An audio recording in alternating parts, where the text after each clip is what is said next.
శుభం. దయచేసి కూర్చోండి. నేను ఒకటి సీక్రెట్ చెప్తున్నా మీకు.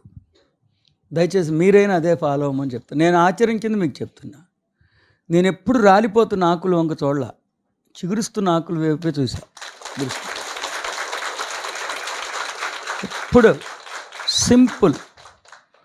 నిజంగా మీరు పైకి రావాలనుకుంటే ఖాళీగా ఉండటం కన్నా దరిద్రం, చండాలం, నీచం ఇంకోటి లేదు. ఏదైనా ఒకటి నేర్చుకుంటున్న పని చేస్తూ నేర్చుకోవచ్చు.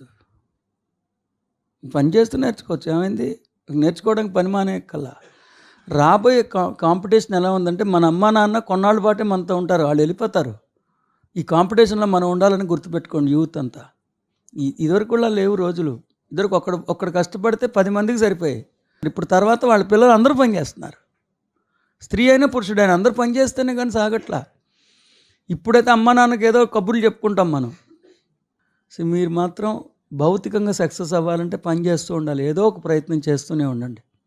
ఏదో ఒక ప్రయత్నం. ఒకటి ఫెయిల్ అయితే ఇంకోటి అటెంప్ట్ చేయకుండా ఖాళీగా ఉండటం మాత్రం చెయ్యొద్దు.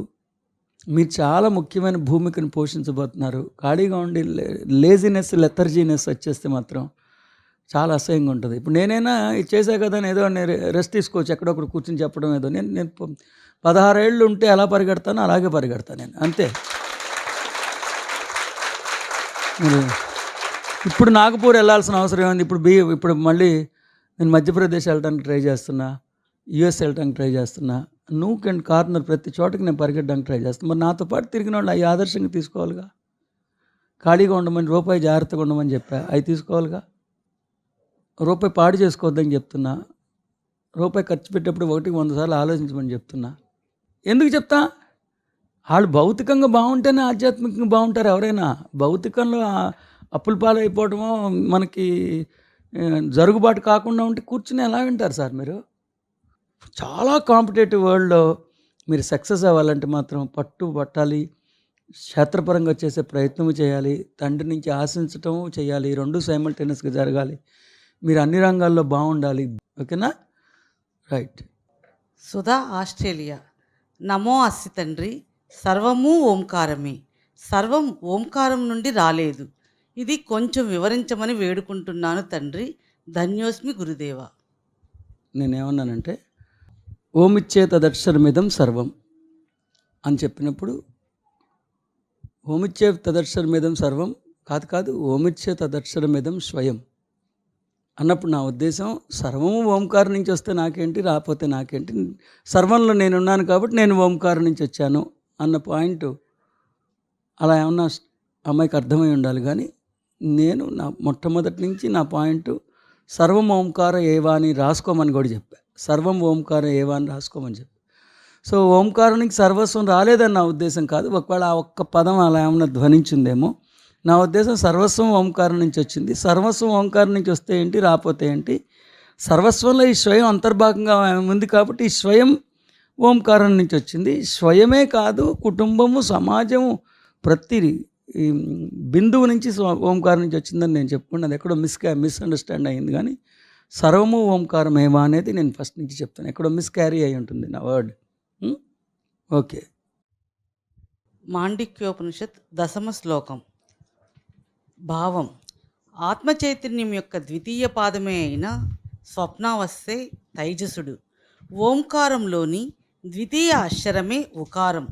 ఈ రెండింటికి తత్వరీత్యా, శ్రేష్టత రీత్యా, నీతిరీత్యా ఉన్న సారూప్యం వలన తైజసుడిని ఉకార అక్షరంతో అభివ్యక్తీకరించడం జరిగింది.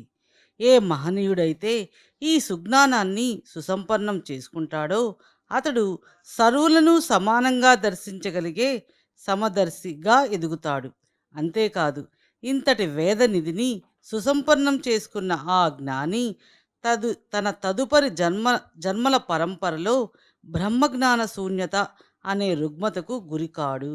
కావున బ్రహ్మజ్ఞాన శూన్యుడు అతడి జన్మ పరంపరలలో ఇక ఉద్భవించడు.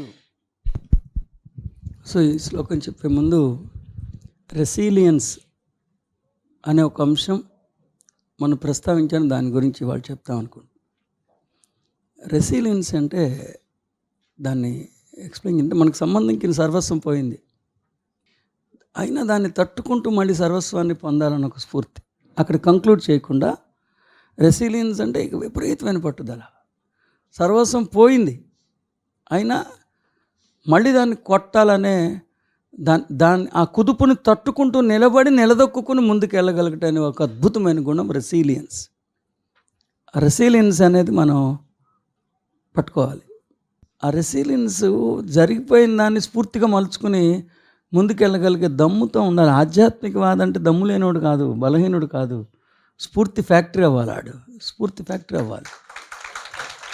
సో అందుకనే I would love to enrich yourself with a beautiful grandest quality called resilience. You should proudly declare that I'm enriched with tons of resilience. అంటే నిలదొక్కుని ఫైట్ చేయగలగటం నేర్చుకోగలగాలి. ఓకేనా? ఆ రెసిలియన్స్ నేను తట్టుకోవడానికి, నేను నిలబడటానికి ఇంతమంది ఇన్ని కుట్రలు చేసినా సరే నేను నిలబడిన ఆ రెసిలియన్స్ వల్లనే. అది మీకు చెప్దాం, ఆ లక్షణం మీకు నేర్పుదాం అనే ఆశతో నేను చెప్తున్నా. శుభం జయవస్తు. మాండుక్యోపనిషత్తు 10వ శ్లోకం. స్వప్నస్థానస్థైజస ఉకారో ద్వితీయా మాత్ర ఉత్కర్షాదు భయత్వాత్ వా ఉత్కర్షతి హా వై జ్ఞానస్తంతదిం సమానాశ్చ భవతి నాస్యా బ్రహ్మవిత్ కులే భవతి య ఏవం వేద. భావం: ఆత్మచైతన్యం యొక్క ద్వితీయ పాదమే అయిన స్వప్నావస్థే తైజసుడు. ఓంకారంలోని ద్వితీయ అక్షరమే ఉకారం. ఈ రెండింటికి తత్వరీత్యా, శ్రేష్టత రీత్యా, నియతి రీత్యా ఉన్న సారూప్యం వలన తైజసుడిని ఉకార అక్షరంతో అభివ్యక్తీకరించడం జరిగింది. ఏ మహనీయుడైతే ఈ సుజ్ఞానాన్ని సుసంపన్నం చేసుకుంటాడో అతడు సర్వులను సమానంగా దర్శించగలిగే సమదర్శిగా ఎదుగుతాడు. అంతేకాదు, ఇంతటి వేద నిధిని సుసంపన్నం చేసుకున్న ఆ జ్ఞాని తన తదుపరి జన్మల పరంపరలో బ్రహ్మజ్ఞాన శూన్యత అనే రుగ్మతకు గురికాడు. కావున బ్రహ్మజ్ఞాన శూన్యుడు అతని జన్మల పరంపరలో ఇక ఉద్భవించడు. మరి వారిది కూడా చదవాలి. 10వ శ్లోకం. ఓంకార మంత్రం యొక్క 2వ భాగమైన ఉకారం స్వప్నావస్థను ఆధారంగా చేసుకున్న తైజసుడు. ఎందుకంటే శ్రేష్టత్వం చేత, రెండింటి సంబంధం చేత రెండూ సమానంగా ఉన్నవి. ఈ విధంగా తెలుసుకున్నవాడు నిశ్చయంగా జ్ఞానాన్ని పెంపొందించుకుంటాడు. సుఖదుఖాల వంటి ద్వంద్వాలలో సమానంగా వ్యవహరిస్తాడు.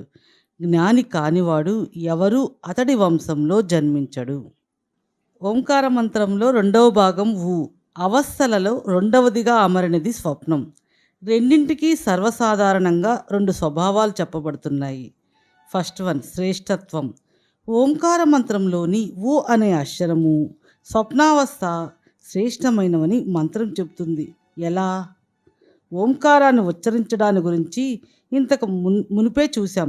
అది ప్రారంభంలో మృదులంగాను, మధ్యలో బిగ్గరగాను, చివర మృదులంగాను ఉచ్చరింపబడుతుంది. ఊ బిగ్గరగా ఉచ్చరింపబడటం చేత శ్రేష్టమైనదిగా చెప్పబడుతుంది. ఆ విధంగానే జాగృతావస్థలో చేతనమైన మనసు మాత్రమే పనిచేస్తుంది. చేతనమైన భాగం మన మనసులో స్వల్ప భాగం మాత్రమే.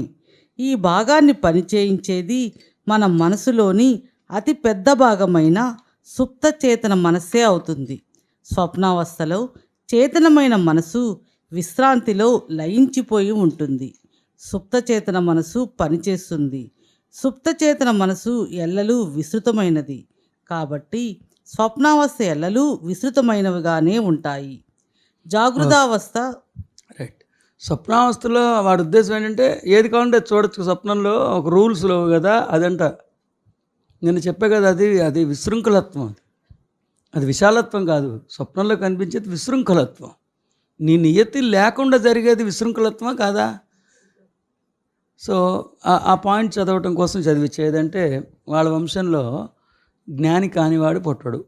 సరే, దీన్ని నేను దర్శించిన దర్శనం ఏంటంటే, సరే అక్కడ జాగృత అవస్థ ఏంటది? జాగృత అవస్థ పేరు వైశ్వానరుడు. ఇక్కడ స్వప్నావస్థ తైజసుడు.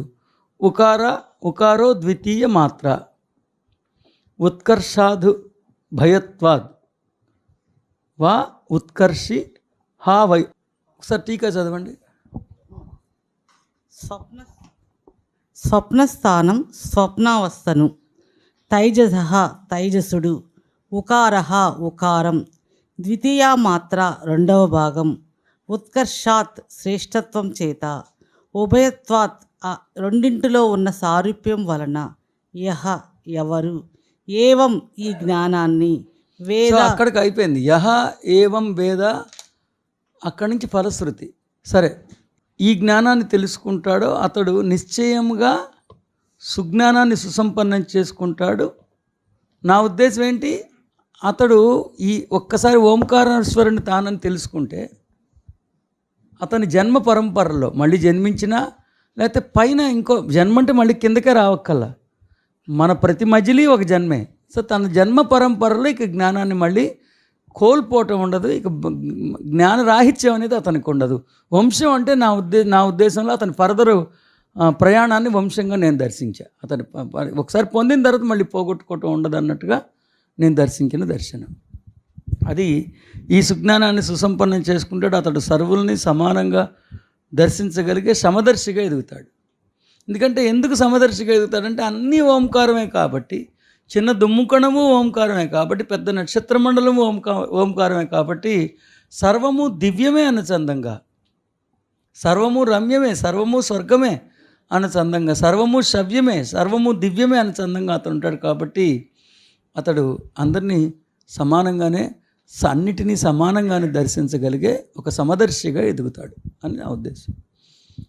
అంతేకాదు అతడు ఇంతటి వేదనితిని సుసంపన్నం చేసుకున్న ఆ జ్ఞాని తన తదుపరి జన్మ పరంపరలో బ్రహ్మజ్ఞాన శూన్యత అనే రుగ్మతకి ఇక మళ్ళీ ఎప్పుడు గురికాడు. బ్రహ్మజ్ఞాన శూన్యుడు అతడి జన్మ పరంపరలో ఇక ఉద్భవించాడు. ఇది 10వ శ్లోకం. ఓకేనా? సో ఇక్కడ మీరు గుర్తుపెట్టుకోవాల్సింది ఏంటంటే, స్వప్నావస్థ ఉకారంతో పోల్చడం తైజసుడుగా అభివర్ణించడం జరిగింది. ఎవరైతే తాను ఓంకారేశ్వరుడు అని తెలుసుకుంటాడో, తన్నించే సర్వస్వం ఉద్భవించాయని తెలుసుకుంటాడో, ఇందాక జడ్జి నాట్ అని చెప్పింది ఇదే, నేను జడ్జి నాట్ అని చెప్పేది దీన్ని. ఒక వస్తువు యొక్క స్థూల ధర్మాన్ని చూసో, స్వరూపాకృతిని చూసో, దాని వ్యవహార శైలిని చూసో, దాని ఆయుష్ని చూసో అతడు తొందరపడి తీర్పులు ఇవ్వడు. ఎందుకంటే అతడికి తెలుసు అలా తాను సృష్టించడానికి ఒక నిర్దిష్టమైన కారణం ఉందని, దాని అనుకున్న శాస్త్రీయత తెలుసు. కాబట్టి అన్నిట్లో ఉన్నది ఓంకారమే కాబట్టి అందరినీ సమదర్శనం చూస్తాడు, తీర్పులు ఇవ్వడు. రెండవది, ఇంత జ్ఞానం తెలుసుకున్న సొంతమైన తర్వాత ఇక మళ్ళీ అతనికి బ్రహ్మజ్ఞాన శూన్యత ఇంకా మళ్ళీ రావాల్సిన అవసరం లేదు. మళ్ళీ ఎప్పుడైతే మనం ఆధ్యాత్మికతలోకి ప్రవేశిస్తాం అన్నీ గుర్తొచ్చేస్తాయి అని చెప్పడానికి దీనికి అర్థం అది. అతడి జన్మ పరంపరలో బ్రహ్మజ్ఞాన శూన్యుడు అనేవాడికి ఉండడు. 10వ శ్లోకం భావం. ఆత్మ చైతన్యం యొక్క ద్వితీయ పాదమే అయిన స్వప్నావస్థే తైజసుడు. ఓంకారంలోని ద్వితీయ అక్షరమే ఉకారం. ఈ రెండింటికి తత్వరీత్యా, శ్రేష్టత రీత్యా, క్రమము రీత్యా ఉన్న సారూప్యం వలన తైజసుడిని ఉకార అక్షరంతో అభివ్యక్తీకరించటం జరిగింది. ఏ మహనీయుడైతే ఈ సుజ్ఞానాన్ని సుసంపన్నం చేసుకుంటాడో అతడు సర్వులను సమానంగా దర్శించగలిగే సమదర్శిగా ఎదుగుతాడు. అంతేకాదు, ఇంతటి వేదనిధిని సుసంపన్నం చేసుకున్న ఆ జ్ఞాని తన తదుపరి జన్మల పరంపరలో బ్రహ్మజ్ఞాన శూన్యత అనే రుగ్మతకు గురికాడు. కావున బ్రహ్మజ్ఞాన శూన్యుడు అతడి జన్మ పరంపరలలో ఇక ఉద్భవించడు. You got to realize that in modern language it can be termed as, it is like coding. It's like a coding. So the second phase, the second modus operandi of the spirit is, it has a beautiful capacity called visualization. It can visualize something. The dream of the divine state is called as creation. When the divinity is in the state of dream, it is called as creation. This sloka specifically has coded the creative inherent energy of God as U. And one more thing you have got to realize is, if you could understand that you are the Omkaram, you are the father of everything, you are captivated in everything. Then when you are able to figure out Omkaram in everything, then by default you will also realize you will not be judging. And from your point of view, even a dust particle is greater as a beautiful star. So everything is divine. Everything is Omkaram. So you will not have a tendency of judging. So you will see divinity even in a dust particle, even in a sun and moon. So that is the beauty of this particular knowledge. Okay? And one more thing is, once if you enrich yourself with the knowledge of your true source, once if you enrich yourself with the knowledge of your true source, the embodiment may get perished. In your further journey, you may take different incarnations. Necessarily, incarnation cannot be misunderstood as if the human incarnation. When you are evolving, you will go to different planes.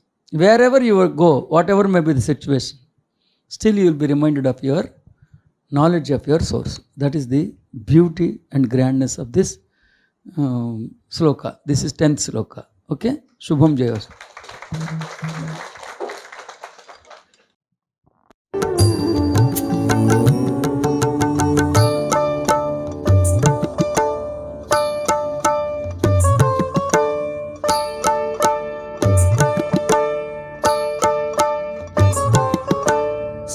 स्वप्नस्थानोस्तैजस उकारो द्वितीया मात्रा उत्कर्षादुभयत्वाद् वा उत्कर्षति हवै ज्ञानसन्ततिं समानश्च भवति नास्या ब्रह्मवित्कुले भवति य एवं वेद।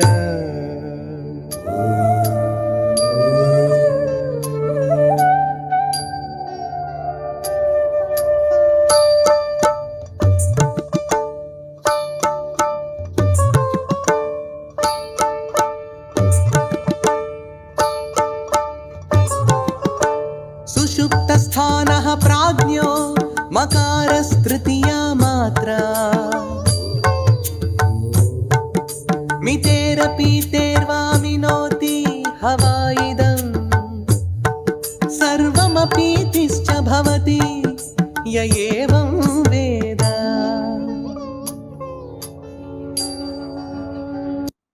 माण्डुक्योपनिषत् एकादश श्लोकम्। सुषुप्तस्थानः प्राज्ञो मकारस्तृतीया मात्रा मितेरपीतेर्वमिनोति हवा इदं सर्वमपीतिश्च। భావం: ప్రాజ్ఞుడిగా పిలువబడుతున్న ఆత్మచైతన్యం యొక్క తృతీయ పాదమే అయిన సుషుప్తావస్థను మకారంతో అభివర్ణించటం జరిగింది. అత్యంత నిగూఢమైన జ్ఞానాన్ని సరిగ్గా ఉన్నది ఉన్నట్లుగా గ్రహించగలిగే స్వభావమే ఈ స్థితి యొక్క ప్రత్యేకత. ఓంకారం యొక్క జ్ఞానాన్ని తెలుసుకున్న మహనీయుడు విశ్వంలోని సమస్తాన్ని సరైన దృక్కోణంలో దర్శించగలుగుతాడు. కావున సర్వుల పట్ల ఓ ప్రియ భావనను కలిగి ఉంటాడు. సుషుప్త స్థాన సుషుప్తావస్థలో, ప్రాజ్ఞ ప్రాజ్ఞుడు, మకార మకారం, తృతీయ మాత్ర మూడవ పాదం, మితేరపితేర్వా జ్ఞానాన్ని ఉన్నది ఉన్నట్లుగా గ్రహించగలిగే స్వభావం. ఎవరు ఏవం ఈ జ్ఞానాన్ని వేద తెలుసుకుంటాడో సహ అతడు హవై ఖచ్చితంగా ఇదం ఈ సర్వం సర్వస్వాన్ని మినోతి సరైన దృక్కోణంతో గ్రహించడం, ప్రీతశ్చ సర్వుల పట్ల ఓ ప్రియ భావనను భవతి అవుతాడు. సో ప్రాజ్ఞుడిగా పిలువబడుతున్న ఆత్మచైతన్యం యొక్క తృతీయ పాదమే సుషుప్తావస్థ. ఆ సుషుప్తావస్థని మకారంతో అభివర్ణించడం జరిగింది. సుషుప్తావస్థ గుర్తుందిగా, నా కంచన్ కామం కామయతే, నా కంచన్ స్వప్నం పశ్యతే, తత్ సుషుప్త. సో అక్కడ ఇంకా సృష్టించడం లేదు, సృష్టించాలని వాంఛ లేదు. అక్కడ తన నిజస్థితిని అనుభూతి చెందటం, సృష్టించిన దాన్ని దర్శించటం, సృష్టించిన దాంతో ఏకత్వాన్ని దర్శించటం, అది చాలా మహోన్నతమైన స్థితి కదా. ఆ తృతీయ స్థితిని వీళ్ళు మకారంతో పోల్చారు. అసలు కోడింగ్ చేశారనమాట. ఆ ఊ మాతో కోడ్ చేశారు. అత్యంత నిగూఢమైన ఈ జ్ఞానాన్ని, అంటే ఏ జ్ఞానాన్ని? ఓంకారం యొక్క జ్ఞానాన్ని. అత్యంత నిగూఢమైన జ్ఞానాన్ని సరిగ్గా ఉన్నది ఉన్నట్లుగా గ్రహించగలిగే స్వభావమే ఈ స్థితి యొక్క ప్రత్యేకత. ఈ స్థితిలో ఇంకా కేవలం ఉన్నది ఉన్నట్లుగా గ్రహించగలగటమే ఆ తృతీయ స్థితి యొక్క గొప్పతనం, సుషుప్తావస్థ. ఓంకారం యొక్క జ్ఞానాన్ని తెలుసుకున్న మహనీయుడు విశ్వంలో సమస్తాన్ని సరైన దృక్కోణంలో దర్శించగలుగుతాడు.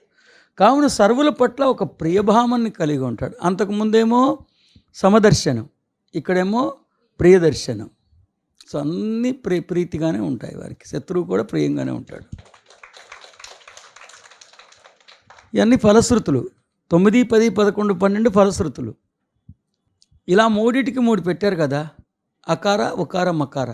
ఆ ఊ మా అవ్వాలి, ఓం అవ్వాలి, కానీ ఓం అయింది. ఓంలో ఆ ఊ మా ఉన్నాయి, కానీ ఆ ఊ మా కలిపితే ఔమా అవ్వట్లా, ఇంకేదో అవుతా ఉంది. అలా 4వ స్థితిలో మొదటి 3 స్థితులు పరోక్షంగా పొసుగు ఉన్నాయి. 3 స్థితులు కలిపితే 3 స్థితులు కలపడం వల్ల ఏమొస్తుందో అది రాట్లా. 3 స్థితులకు అతీతంగా 4వ స్థితి వస్తుంది అన్నది ఆ ఓంకారంలో నేను దర్శించిన దర్శనం. ఇది ఏకాక్షర మంత్రంలో పొసిగి ఉన్న జ్ఞానం. డౌట్స్ ఏమైనా ఉంటే అడగండి. పరమ గురువు అయిన శ్రీ వివేకానంద గురువు గారికి శిరస్సు ఉంచి నమస్కరిస్తున్నాను తండ్రి. తండ్రి, ఒక చిన్న డౌట్. స్వర్గధామంలో కోరుకున్నది కోరుకున్నట్లుగా ఆన్ ది స్పాట్ లో మేనిఫెస్ట్ అవుతుంది కదా, ఇక్కడ భూతలంలో కూడా కోరుకున్నది కోరుకున్నట్లుగా ఆన్ ది స్పాట్ లో ఇంద్రియ రూప జగత్తులో కూడా మేనిఫెస్ట్ చేసుకోవడం అసలు సమూలంగా సుసాధ్యమేనా? స్వర్గధామంలో ఏదైతే స్పాట్ లో నెరవేరబడుతుందో ఈ భూతలంలో కూడా దేహదారి అయి ఉన్నప్పుడే కూడా అది సక్సెస్ఫుల్ 100%. ఏ విషయమైనా సరే సక్సెస్ఫుల్ చేసుకోవచ్చా? అదొక డౌట్ తండ్రి. ఇంకొకటి ఏంటంటే, నిజమైన నేను నుంచి నిత్యం నిరంతరము అనేకమైన కాంతిపుంజాలు, అనేకమైన విశ్వాలు ఆవిర్భవిస్తూనే ఉంటాయి కదా. అయితే నిజమైన నేనులో నుంచి ఆవిష్కరింపబడిన వచ్చిన ప్రతి కాంతిపుంజము అసంఖ్యాకంగా ఉన్నాయి కదా. వచ్చిన ప్రతి కాంతిపుంజము, నిజమైన నేనులో నుంచి వచ్చిన ప్రతి కాంతిపుంజము ఖచ్చితంగా ఈ ఇలాతలానికి రావాల్సిందేనా? ఒకవేళ ఈ ఇలాతలానికి రావాల్సిందే అంటే కొన్ని అసలు అంకెలకు సంఖ్యలకు అంతు చిక్కినటువంటి కాంతి పుంజాలు ఉన్నాయి కదా. భూతలం చూస్తే చాలా చిన్నది కదా. ఇంత చిన్న భూతలం మీద ఉదాహరణకు ఒక 800 కోట్ల కాంతి పుంజాలు దేహదారులు ఈ ఇలాతలంలో ఉన్నాయి. అలా అన్ని కాంతి పుంజాలు ఒకవేళ ఈ ఇలాతలం రావాలి, ఇది చాలా చిన్నది కదా, అది ఎట్లా సుసాధ్యం అవుతుంది తండ్రి? కొంచెం తెలియజేయ స్వామి. అలాగే కోరుకున్నది కోరుకున్నట్టుగా ఈ ఇలాతలంలో మేనిఫెస్ట్ కాకుండా ఉండడానికి గల కారణము తనలో ఉన్న అజ్ఞానమేనా? విలువైన సందేహాలే 3. ఫస్ట్, 5వ చైతన్య స్థితిలో సంకల్పించిన తక్షణమే ఉత్తర క్షణమే సంభవంగా పరిణమిస్తుంది కదా. అదే రీతిగా ఇక్కడ ఇన్స్టంటేనియస్ మేనిఫెస్టేషన్, క్షణకాలంలో అది సంభవం కింద మార్చుకోవటం సాధ్యమేనని కదా అడిగింది. సాధ్యమేనని అడిగాడు. అంటే యాక్చువల్గా అది మన న్యూరాన్స్ బట్టి ఉంటుంది. అది మన న్యూరాన్స్కి మనం నేర్పిన డిసిప్లిన్ బట్టి ఉంటుంది. అది అక్కడే నేను వైరాగ్యం అనే పదం వాడింది, అక్కడే నేను శాస్త్రీయత అని చెప్పింది. ఫస్ట్ అసలు స్వర్గము భూతలం తీసేసేయాలి. స్వర్గము భూతలం తీసేసేయాలి. తీసేసి మనం ఏదైతే విశ్వసిస్తున్నామో దాన్ని అలాగే అద్దం పట్టగలిగే ఒక మానసిక స్థితిని, ఒక మస్తిష్క సామర్థ్యాన్ని, ఒక రసాయనిక క్రమశిక్షణని మనం నేర్పగలగాలి. ఈ 2 తానంతట అవే జరుగుతాయి. కానీ ముందు బ్రెయిన్ని ట్యూన్ చేసుకోగలగాలి. దాంట్లో న్యూరాన్స్ ముఖ్య భూమికని పోషిస్తాయి. న్యూరాన్స్ చాలా ముఖ్య భూమికని పోషిస్తాయి. ఏంటంటే, ఇంద్రియ రూప జగత్తుకి అస్తిత్వం లేదని బాగా అర్థం అవ్వాలి. ఇంద్రియాలతో దర్శిస్తున్నావు అంటేనే అది ప్రతిబింబం, దానికి అసలు అస్తిత్వం లేదు. ఇది మనం ఇచ్చిన స్థూల ధర్మం తప్ప అదేం సహజత్వం కాదని గుర్తెరగలగాలి. ఎంత పెద్ద విషయానికైనా ఇది వర్తిస్తుందని గుర్తెరగలగాలి. దృశ్యమాన జగత్తుకి అస్తిత్వమే లేనప్పుడు దేని స్థూల ధర్మాలు లేవని కూడా గుర్తెరగలగాలి. దేని స్థూల ధర్మాలు లేవని గుర్తెరగలగాలి.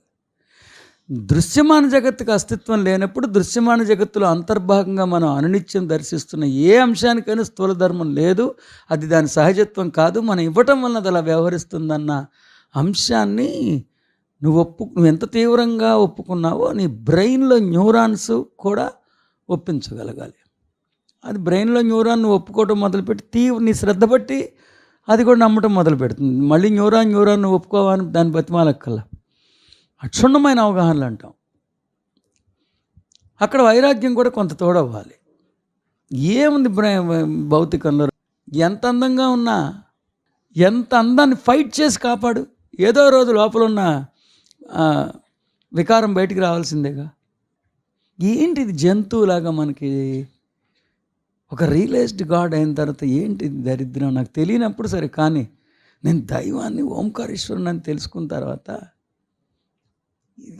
వైరాగ్య భావన అక్కడే. విరక్తి కాదు అది, విరక్తి వేరు వైరాగ్యం వేరు. ఆ వైరాగ్య భావన రావాలి. ఆ వైరాగ్య భావనలోంచి ఇది అసత్ అయితే సత్తు కదా, అసత్తు మీద ఎంతగా నీకు వైరాగ్యం వస్తుందో సత్తు మీద అంత ఆసక్తి పెరుగుతుంది, సత్తు మీద అంత ఆసక్తి పెరుగుతుంది. ఇది కదా జీవించడం అంటే, ఇలా కదా జీవించడం అనే ఒక తపన తపస్సులా మారిపోవాలి మీకు. అది మీరు నమ్మిన జ్ఞానం త్రికరణ శుద్ధిగా విశ్వసించటం. ఎప్పుడైతే దృశ్యమాన జగత్తుకి అస్తిత్వం లేదని తెలిసిపోయిందో, దృశ్యమాన జగత్తులో అంతర్భాగంగా మనకు దర్శనమిస్తున్న ఏ అంశం యొక్క స్థూల ధర్మం దాని సహజత్వం కాదు, మనం ప్రసాదించడం వల్ల అది అలా నటిస్తూ ఉంది, అది అలా వ్యవహరిస్తూ ఉందని తెలుసుకోగలగాలి. అక్కడ చాలా పట్టుదల కావాలి. ఎప్పుడైతే ఇది లేదని తెలిసిందో, ఈ లోపల ఇంద్రియాతీత స్థితిలో మనం అనుకున్నది అది సత్ అని అర్థమవుతుంది. అది కళ్ళు తెరిస్తే ఇది చూస్తున్నామే, దీనికి అస్తిత్వం లేదు, ఇది ప్రతిబింబాత్మకమే, ఇది ఛాయాచాపల్యమే అని తెలిసినప్పుడు మరి ఇది నేడైతే నిజం ఒకటి ఉండాలిగా. ఇది ప్రతిబింబం అయితే బింబం ఒకటి ఉండాలి. బింబం ఇది ఇంద్రియాతీత స్థితి, కళ్ళు మూసుకోవటం అని కాదు, ఇంద్రియాతీత స్థితి. సో ఇంద్రియాతీత స్థితిలో పరమాత్మ ఉన్నాడు, ఇంద్రియ రూప జగత్తులో ప్రతిబింబం ఉంది, పరమాత్మ లేడు. పరమాత్మే ఇంద్రియాల కన్నా శక్తివంతమైనవి కాబట్టి ఇంద్రియాలు ధృవీకరించినా ధృవీకరించకపోయినా నేను నా నిజ దివ్య స్థితిలో స్థితమై ఒక అనుభవాన్ని అనుభవించానంటే, ఒక అనుభూతిని అనుభూతి చెందానంటే, ఓ సంకల్పాన్ని సంకల్పించానంటే అక్కడ నాకు ఇంద్రియాలతో కానీ మనసుతో కానీ బుద్ధితో కానీ శరీరంతో కానీ సంభవంతో కానీ సంఘటనతో కానీ సంబంధం లేదు. నేను అనుకున్నాను, అది తక్షణమే అది సంభవం కింద మారిందని నువ్వు ఒక కంకణబద్ధుడై ఒక నిజాయితీగా పట్టుదలతో శిక్షణ, క్రమం ప్రకారం శిక్షణ చేసినప్పుడు నీకు లోపల అనుకోగానే అయిపోయిందని నువ్వు గుర్తెరగలుగుతావు. నువ్వు ఎప్పుడైతే లోపల అనుకోగానే అయిపోయిందని గుర్తెరిగావో అక్కడ నువ్వు ఇక్కడ లేవు. అప్పుడు ఫిఫ్త్ కాన్షియస్లో ఉన్నావు, ఆల్రెడీ స్వర్గంలో ఉన్నావు. అది స్వర్గం అనేది ప్లేస్ బట్టి రాదు, నీ కాన్షియస్ లెవెల్ ఫిఫ్త్ కాన్షియస్లో ఉన్నావు. మేనిఫెస్ట్ అయినట్టే. అసలు మళ్ళీ భౌతికంగా మేనిఫెస్ట్ అని నువ్వు ఎప్పుడైతే అంటున్నావో అక్కడ నువ్వు ఫెయిల్ అయిపోయినట్టు. ఇలా అనుకోగానే ఇలా వస్తే ఏంటి, కొంచెంసేపు ఆగొస్తే ఏంటి, ఇలా అనుకోగానే అయిపోయిందని నువ్వు రియలైజ్ అవ్వటం ఇంపార్టెంట్, కానీ అది భౌతికంగా వచ్చిందంటే నువ్వు ఇంద్రియాల మీద ఆధారపడుతున్నావు.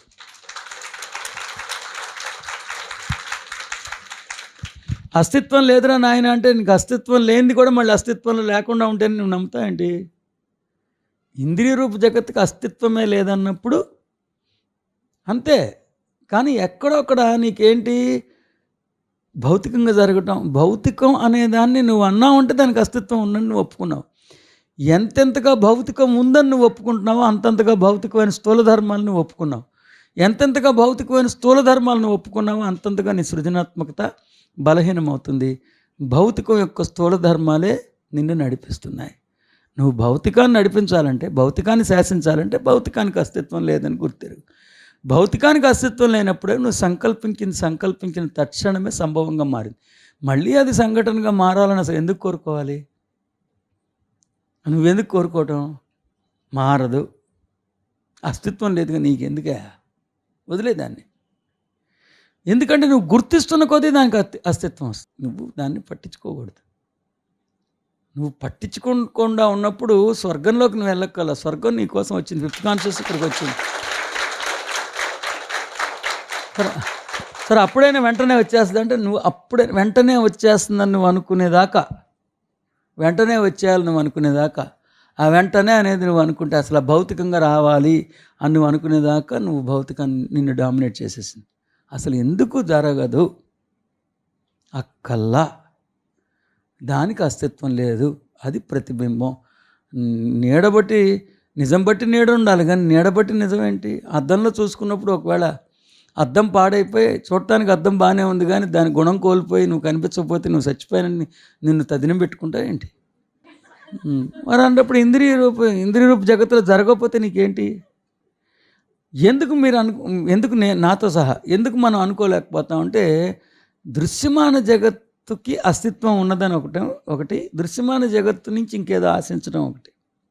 కర్మ నుంచి ఫలితాన్ని ఆశించడం కాదు, అసలు దృశ్యమాన జగత్తు నుంచి లేశమాత్రం కూడా ఆశించకుండా ఉండటం కాదు, అసలు దృశ్యమాన జగత్తుకి అస్తిత్వం లేదని అర్థమయ్యి నీ హృదయాంతరంగంలో పరమాత్మ స్థితిలో స్థితమై నువ్వు అనుభూతి చెందిన ఉత్తర్క్షణం తక్షణమే అది సుసంభవం కింద పరిణమించిందని నువ్వు పసిగట్టగలిగే సామర్థ్యం నీకు వచ్చినప్పుడు నువ్వు 5వ చైతన్య స్థితిలో ఉన్నట్టు. స్వర్గం అనేది ఆ ప్లేస్ కాదు, నీ మానసిక వ్యవస్థ అది.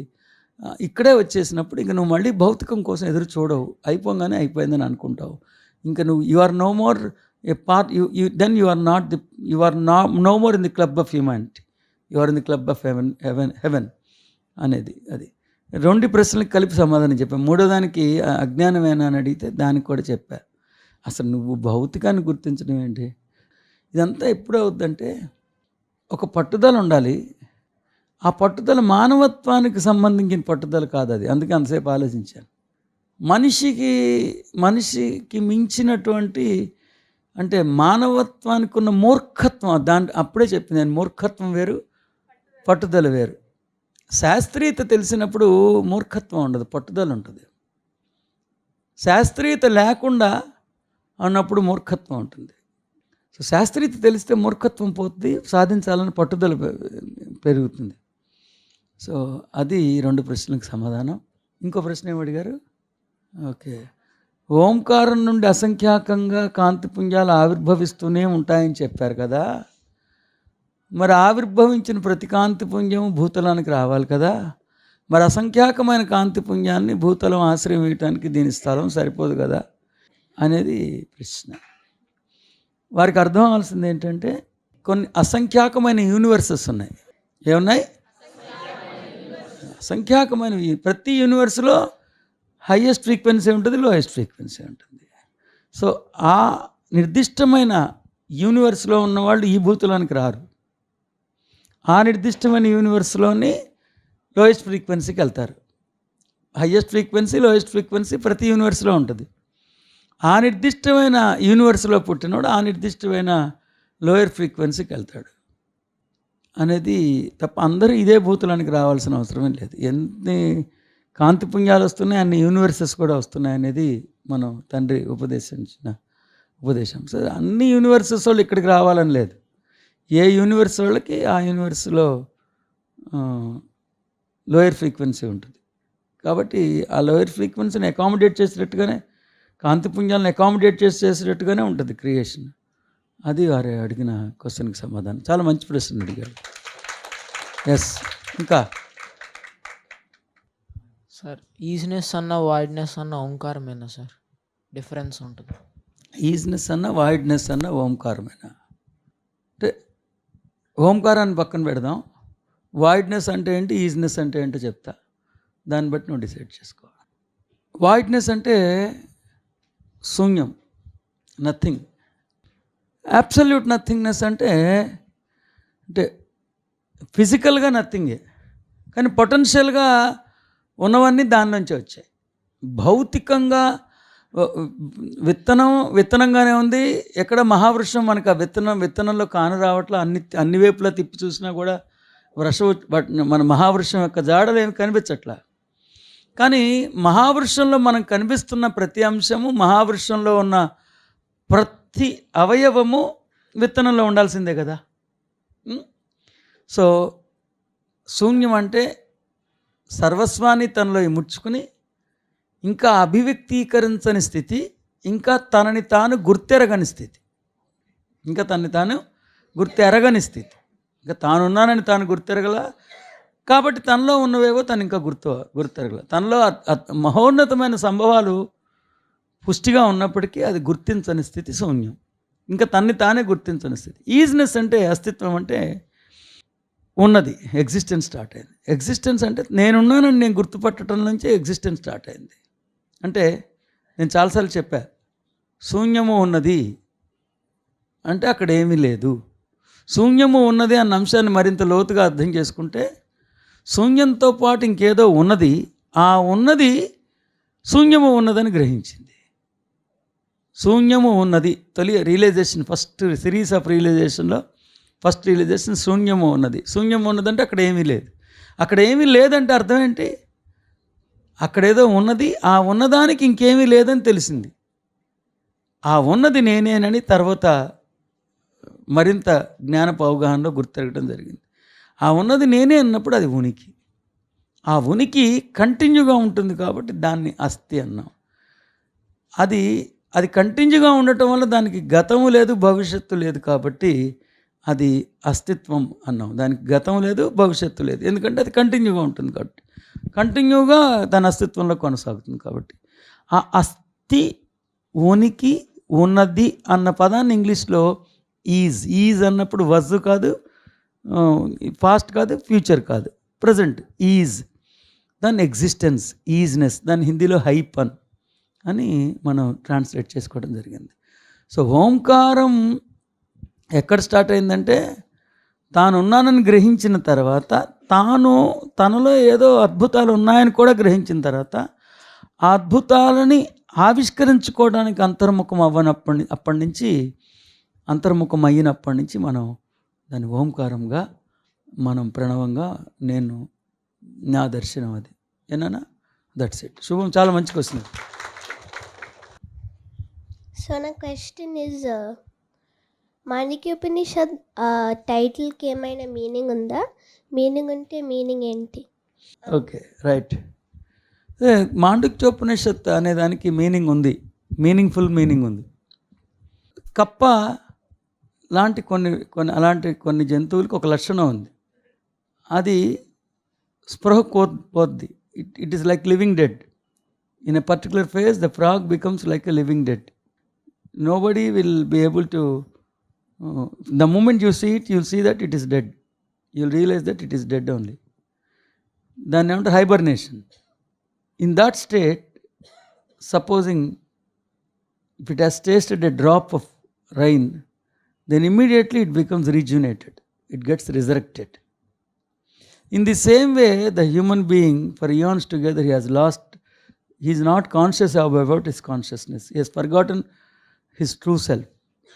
He is just living as a machine, just living as an embodiment.